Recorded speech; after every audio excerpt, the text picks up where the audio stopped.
আমি আরেকটু কথা বলতে চাই। আমি আসতে চাই এখন বিনিয়োগ বিশ্লেষক ইঞ্জিনিয়ার একেএম রেজাউল করিম। আপনি যেহেতু ইঞ্জিনিয়ার, জানতে চাইবো আমরা বাইরের কান্ট্রিগুলোতে গেলে, আমি কিছুদিন আগে গিয়েছিলাম মালয়েশিয়াতেই ধরেন বা থাইল্যান্ডে, ওদের যে অবকাঠামোগত উন্নয়ন বা ওদের যে ইনফ্রাস্ট্রাকচারের যেই পজিশন, এখন আমরা কেন পারছি না বা আমাদের সমস্যাটা কোথায় বলে আপনি মনে করছেন? ধন্যবাদ আপনাকে এবং এশিয়ান টেলিভিশনের দর্শক শ্রোতাদেরকে। আপনার এই পর্যটনের জন্য যে মহিউদ্দিন ভাই বলে গেলেন আর কি, যে আপনার বিদেশি পর্যটকদেরকে আকৃষ্ট করার জন্য যে কয়েকটি বিষয়, এক নম্বর হচ্ছে ইনফ্রাস্ট্রাকচার। আপনার মালয়েশিয়া বা Bangkok, Thailand, Singapore, Sri Lanka, even মালদ্বীপ। তো আপনার এইসব জায়গাতে আপনার দেখবেন যে যতগুলো 5 স্টার হোটেল রয়েছে, 4 স্টার হোটেল রয়েছে, এবং এই হোটেলগুলোতে একটা সুবিধা হচ্ছে তাদের কোয়ালিটি কন্ট্রোল করতে, ব্র্যান্ড মানি কোয়ালিটি কন্ট্রোল করতে হয়। আমাদের এখানেও কিছু ব্র্যান্ড আছে কিন্তু ভেরি এক্সপেন্সিভ। আপনার ধরেন যারা হলিডেতে আসে বিদেশ থেকে, তারা একটা নির্দিষ্ট বাজেট নিয়ে আসে। এখন দেখা যাচ্ছে, আপনি যেহেতু মালয়েশিয়াতে গিয়েছেন, আপনি জানেন যে মালয়েশিয়ার আপনার 2 গুণ 3 গুণ আমাদের এই 5 স্টার হোটেলের ভাড়া বা 4 স্টার হোটেলের ভাড়া, এবং ফ্যাসিলিটিস আপনার তার চাইতে কম। ওদের 4 স্টার 5 স্টার মানেরও আছে, 3 স্টার মানেরও আছে। হ্যাঁ, এবং কিন্তু আমাদের থেকে কোয়ালিটি ভালো। হ্যাঁ, এবং একই টাকায়। আমাদের এক নম্বর হচ্ছে ইনফ্রাস্ট্রাকচার নাই, যেটা দ্বিতীয়টা যেটা বললেন ভাই, ব্র্যান্ডিং এর কথা। আপনার অ্যাডভার্টাইজমেন্টটা একটা বড় দিক। আপনার দেখবেন যে ফর এক্সাম্পল মাল্টাতে আপনার ট্যুরিজমটা সম্পূর্ণ আপনার অ্যাডভার্টাইজমেন্টের উপর। আপনার বিভিন্ন প্যাকেজ থাকে। আপনার ক্যারিবিয়ান যে দ্বীপগুলো, যারা ওগুলো তো আমাদের মনে হয় যে ভিসা ফ্রি মনে হয়, অনারেবল আছে। আপনার এই সব জায়গাতে আপনার ওদের একটা আলাদা অ্যাডভার্টাইজমেন্ট থাকবে।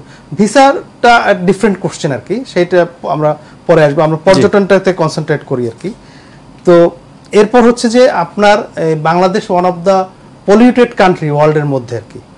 তো এখন এই ব্যাপারে পরিবেশ অধিদপ্তর বলেন বা পরিবেশ মন্ত্রণালয় বলেন, তাদের একটা জোর দিতে হবে। যেমন ধরেন আপনার মালদ্বীপে যদি আপনি যান, সেখানে আপনি বিচে কোনো প্লাস্টিক ফেলতে পারবেন না, বা আপনার ওই হোটেলগুলোই ম্যানেজমেন্ট করে আপনার এই যে মানে পরিবেশ বিধ্বংসী জিনিসগুলো। ওখানে কিন্তু আপনার কোনো পশু স্লটারিং হয় না আর কি, ওটা তারা ইম্পোর্টেড আপনার মিট ব্যবহার করে। কিন্তু আপনার যে আমাদের ধরেন কক্সবাজার বা কুয়াকাটা, এই যে পরিবেশ বিপর্যয় রোধ করার জন্য আমাদের কোনো উদ্যোগ নেই।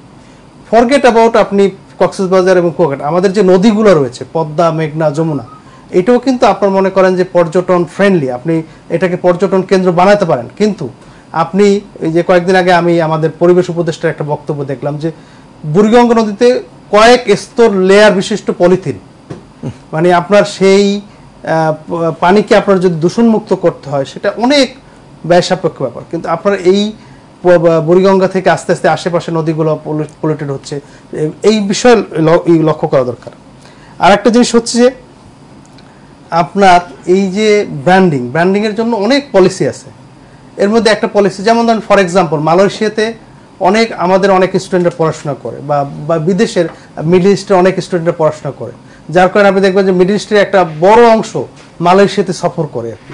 ইউরোপে আপনার ধরেন আমাদের বাচ্চারা পড়তে যায়, তো ইউরোপে আপনার এইভাবেও কিন্তু একটা ব্র্যান্ডিং হয়। আজকে বাংলাদেশে এতগুলো পাবলিক ইউনিভার্সিটি, আপনি একটা কোঠা রাখেন না কেন বিদেশি স্টুডেন্টদের জন্য? তাহলে তো আমাদের দেশের একটা পজিটিভ আপনার মার্কেটিং হয়। যেমন মেডিকেল কলেজে আছে, আপনি খুশি হবেন যে আপনার ভুটানের প্রধানমন্ত্রী ছিল ময়মনসিংহ মেডিকেল কলেজের স্টুডেন্ট।